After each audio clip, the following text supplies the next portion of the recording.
Well, it's that time of year when everyone starts pulling out those architectural plans to build those really cute gingerbread houses. But I don't think like that. I love my gingerbread, of course, but I like to think out of the gingerbread box to create things that are practical, but also interactive. So what I'm gonna do is put together a gingerbread party platter. It's gonna be perfect for serving up sweet chips and dip, especially when you're watching football. So this starts with a simple gingerbread recipe that I bake off into molds. If you want my gingerbread recipe, go to foodnetwork.com/holidaybakers. It's useful and delicious. You want to make sure that your dough is the same thickness all the way through. You want your gingerbread to bake evenly in the oven. What I'm doing here is I'm putting flour on a platter. The platter is made for serving. It's really not made as a baking mold. I'm using it as a baking mold, so I want to make sure that the gingerbread doesn't stick to it. You see, now if you take your time with gingerbread and you really know what you're doing, you can sculpt this into anything you want. I'm making an edible platter. So this shape here, this is gonna be our bowl.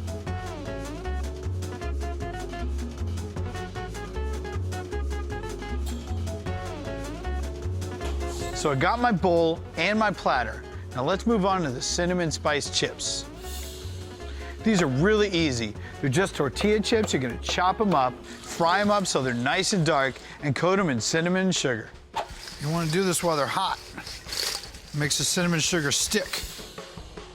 Now all chips need a dip, so how about a candied walnut mousse? It starts by candying walnuts in the oven with a little bit of egg white, a little bit of powdered sugar, a little bit of cayenne, and a little bit of salt. Now let's grind those down and put them in the mousse. Okay, so now we're gonna bloom the gelatin. Gelatin is a really cool thing to use in recipes. It makes things thick, it gives things a lot of texture. All I did was just add some to a little bit of water. And I'm gonna show you how to add it to some maple syrup. Okay, now I'm gonna slowly warm up this maple syrup. So I'm putting it in here cold. The stove's not even on yet. I don't wanna boil this sugar. I just wanna warm it up to the point where it will melt the gelatin. It's getting loose. All right, let's whip some cream. So I'm gonna take this gelatin, I'm gonna go into this hot syrup, and the gelatin's gonna melt. Now you see it went in here a powder, now it's basically just like a block of rubber. Now watch this. We're getting close. Okay, so let's start with the walnuts. Okay, and the nuts we're just gonna fold in there. Now we're gonna go with the maple syrup. We're gonna start out with just a bit. So the cream gets used to the idea that it's gonna have some maple syrup in it.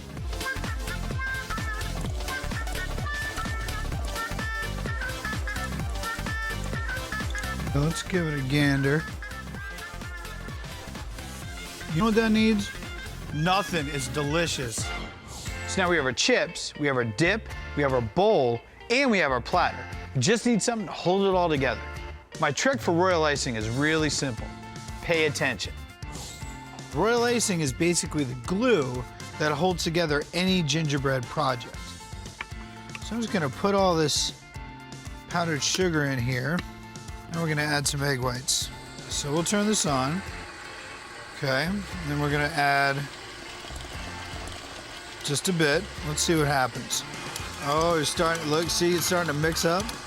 Now right now it's really thick. If I don't add some more egg whites, I'm gonna start breaking the tines off of the whip. So I wanna add enough to make sure that I'm not stressing out the transmission of my mixer, and I'm not gonna break the tines off the whip.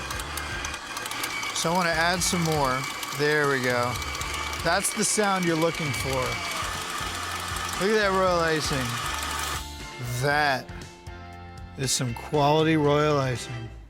Now, it's really important to get this stuff in a bag made of plastic really quickly, because this stuff starts getting hard immediately. Now let's put this all together. Remember, have some fun with this. All right, here's the bowl.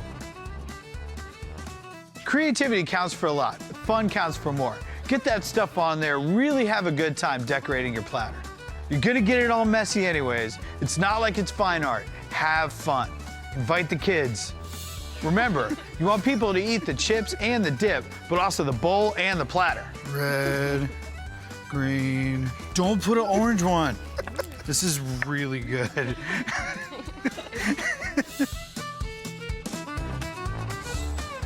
If you can't get enough baking during the holidays, go to foodnetwork.com/holidaybakers to watch my video series and check out all my tips and tricks to make your holidays the sweetest ever.